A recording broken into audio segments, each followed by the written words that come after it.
where do you put the property so it protects the rest of your assets. We're going to talk about a wealth organization chart, which means your trust is at the top. Because isn't your goal, or I guess I should actually ask it this way, is your goal to hold wealth for generations to come? Right? So for some people, especially if you have children, I have a little 3.5-year-old son, my goal is to create an investment plan and a strategy that's held in trust for generations and generations to come. So my goal is not to build this wealth and send it through government probate, right? Is that the right answer? Yes? Okay. So we're going to be building an organization chart for you. So if the trust is at the top, what entity should hold this mammoth structure called your wealth? See, I think there's a big myth. Like when you think about being a millionaire, how many of you want to be a millionaire here? Because we are all about it. John's about it, I'm about it. We know how to do it. We've done it multiple times. So to do that, isn't it interesting that a lot of people think that it's going to come to one personal bank account? Do you know what the government's going to do if it comes to one personal bank account? Half of it's going to be handed over to them on a silver platter. Right? So it's not coming like that. It's going to come through various asset entity protection structures. So we're going to talk about how do you do that in a very, very strategic way. Okay, how do you protect the money as it keeps rolling? Because how many of you know, and you've already been a part of it, when it starts coming, it comes so fast, it's like managing the foundation. Don't you love that? Isn't that fun? It's going to come so fast. So I want you to answer this question. As you think about building, leading, and protecting your real estate business, is it an investment or a business to you? Is real estate an investment or a business, or is it both? And there'll be all answers in this room. So there's no right or wrong. To me, it's an investment on one side because I'm a passive investor in larger units, a lot of the stuff that John's talking about. We have almost 300 units in Oklahoma City, almost $3 million properties that we have in Oklahoma City. So we have nearly 100 units in each of those. So I'm a passive, that's much more of a passive game than I'm playing in the larger buy and holds. And I'm running a business called Get Real. Okay, so I want you to really start making some distinctions about your life and your business. Why do you think that's important? A lot of people all put it under their life.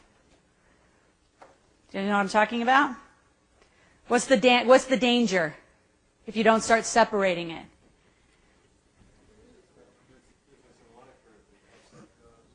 Right, so you don't know, you're not, I'll say from a business standpoint, what I see when people collapse their business and their life is that if the business isn't profitable, they're unwilling to cut it loose. And what they do, I've seen people go down to bankruptcy because they're not willing to cut it loose. So we're going to talk about revenue modeling. Is when you do decide on your real estate strategy, how do you make sure that you have mapped revenue all the way through, that you're getting what you want? You're getting the rate of return. You're getting the yields that John Childers talked about earlier. Not hoping for them, you're getting them. Okay, so that's mapping a plan for revenue. Are we up for that? Okay, you guys see you're going to roll up your sleeves a little bit? We're going to be working on it. Okay, 7 steps to building a business. And I'm talking in a general sense of when you build a business, because I love entrepreneurialism. Love it, love it, love it. Love building businesses. And in fact, this program, Building, Leading, Protecting Your Business, we're going to be talking about it from the context of how do you build a real estate business. So in general, I believe that your vision is something that's absolutely imperative that you get clear about. We're going to come back through and I'm going to talk about these in detail. It's just an overview right now. So vision is absolutely important. You've got to know where you're going. What's the destination, right? I mean, I'm at a very different point in my career than John Childers is, right? I'm a very different point in my career. Actually, John Desar and I are more similar in our positions, having families right now, younger families. Strategy, what are the strategies that are going to get you your vision, okay?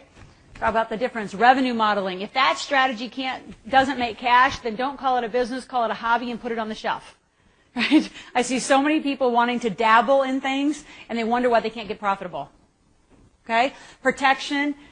You'll hear me talk about that all the time. Make sure you have asset protection, the right kind of entity structure, and tax protection. We see people so many times in our mentoring program, they'll come in, and one strategy session would save them $5,000 to $10,000. Recently worked with a chiropractor, saved them over $50,000 in taxes because they weren't set up accurately.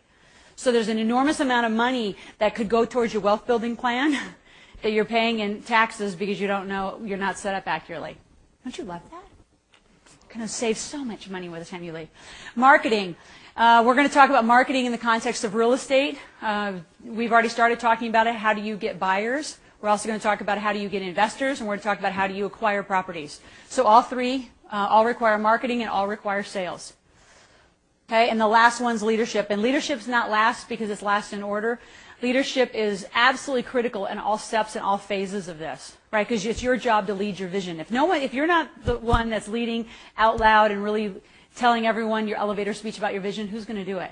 So what I find is you care more about your business than anybody else. You care more about your money than anyone else. Would that be true? Yes. Yep. No one else cares. I always say to moms, I said, nobody cares about your money, just like no one cares about your children as much as you do. That's probably true for you too, right? No one cares about it as much as you. And it's so interesting watching people behaviorally abdicate their money and just pass it off to financial planners, pass it off to different people without leading the rate of returns that they expect. Tomorrow, we'll look at a strategy that all the financial experts recommend when it comes to creating lasting wealth that stands the test of time and economic turns. We'll see you tomorrow.